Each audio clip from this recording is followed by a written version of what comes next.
Selamat pagi semuanya, saya Yudi Simamora. Saya akan menjelaskan mengenai tingkat kejelasan dalam menguraikan pesan bisnis rutin dan positif dan tingkat kejelasan dalam menguraikan pesan persuasif dan negatif. Yang pertama, tingkat kejelasan dalam menguraikan pesan bisnis rutin dan positif. Dalam pesan bisnis rutin dan positif, pesan yang disampaikan secara rutin umumnya dikategorikan menjadi dua, yaitu pesan operasional dan pesan motivasi serta informasi positif. Pesan operasional ini bersifat rutin dan berfokus pada kegiatan sehari-hari bisnis, seperti pengingat tenggat waktu atau tugas harian dan pengumuman terkait jadwal kerja atau rapat. Yang kedua, pesan motivasi dan informasi positif itu bertujuan untuk meningkatkan semangat, produktivitas, atau memberikan informasi penting kepada tim seperti pesan penghargaan atau pengakuan terhadap pencapaian karyawan dan motivasi untuk mencapai target atau tujuan bisnis. Nah, mengapa sih kejelasan dalam pesan ini tuh sangat penting? Dalam dunia bisnis yang cepat dan dinamis, kejelasan dalam komunikasi adalah kunci untuk memastikan bahwa informasi yang disampaikan tidak hanya didengar, tetapi juga dipahami dan diimplementasikan.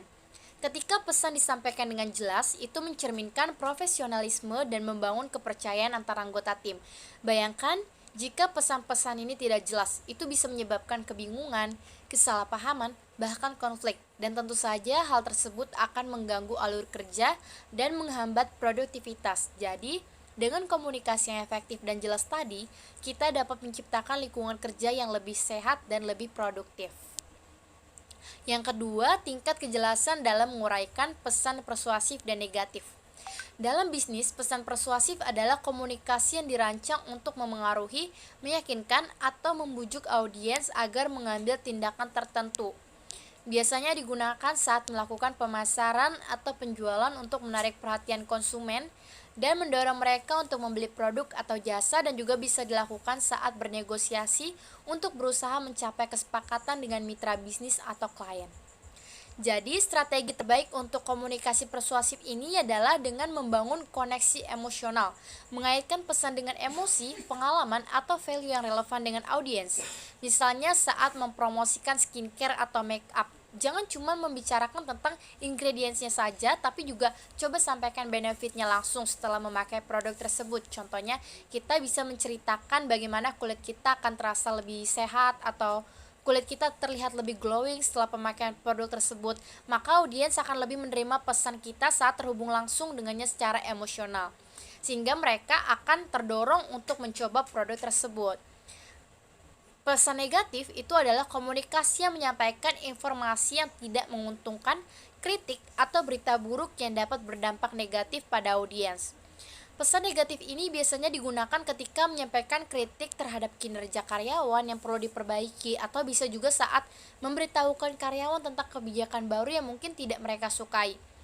Nah, selain itu, pesan negatif ini juga sudah banyak digunakan untuk mempromosikan suatu produk. Misalnya, seperti hati-hati penggunaan body care ini punya efek samping yang serius, kulit kamu bakal jadi terlalu halus dan cerah.